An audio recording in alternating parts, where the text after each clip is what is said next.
आहोत. राज ठाकरे विदर्भाच्या दौऱ्यावरती आहेत. आज वणीमध्ये राज ठाकरे यांनी मनसैनिकांना संबोधित केलाय. यावेळेस यंदाच्या विधानसभा निवडणुकीत 200 ते 225 उमेदवार उभे करणार असं राज ठाकरेंनी स्पष्ट केलंय आणि जनतेनं निवडणुकीतून यावेळेस मतदानाद्वारे राग व्यक्त करावा असं आवाहन देखील राज ठाकरे करतायत. तसेच वणी विधानसभा मतदारसंघातून राज ठाकरे यांनी राज उंबरकर यांची उमेदवार म्हणून घोषणा केली आहे. तर बदलापुरातील घटना सर्वप्रथम मनसैनिकांनी उघड केल्याचंही राज ठाकरे यांनी सांगितलंय.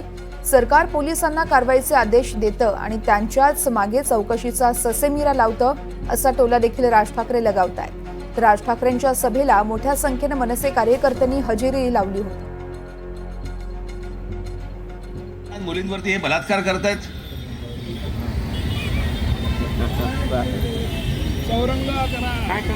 हा माणूस आज पाहिजे होता. आज ही महाशक्ती जी आहे ना, ही आज पाहिजे होती.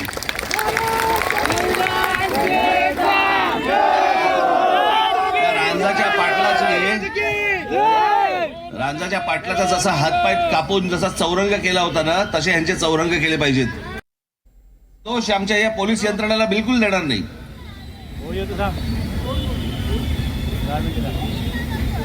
अजिबात देणार नाही. त्यांच्यावरचा जो सरकारी दबाव असतो ना, त्या दबावामुळे ह्या सगळ्या गोष्टी त्यांना तसं वागावं लागतं. कारण ह्यांनी काही गोष्टी करायला घेतल्या की ह्यांचं निलंबन काढणार, यांना नोकरीवरून काढून टाकणार, ह्यांच्या चौकशा लावणार आणि जे सरकारमध्ये बसले त्यांच्या चौकशा कोणी नाही लावायच्या.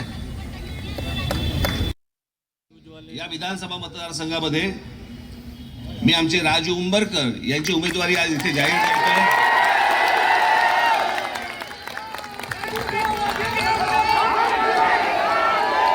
सर्वांनी पूर्ण ताकदीने राजू उंबरकरांच्या मागे उभं राहावं, त्यांना आमदार म्हणून आतमध्ये पाठवावं.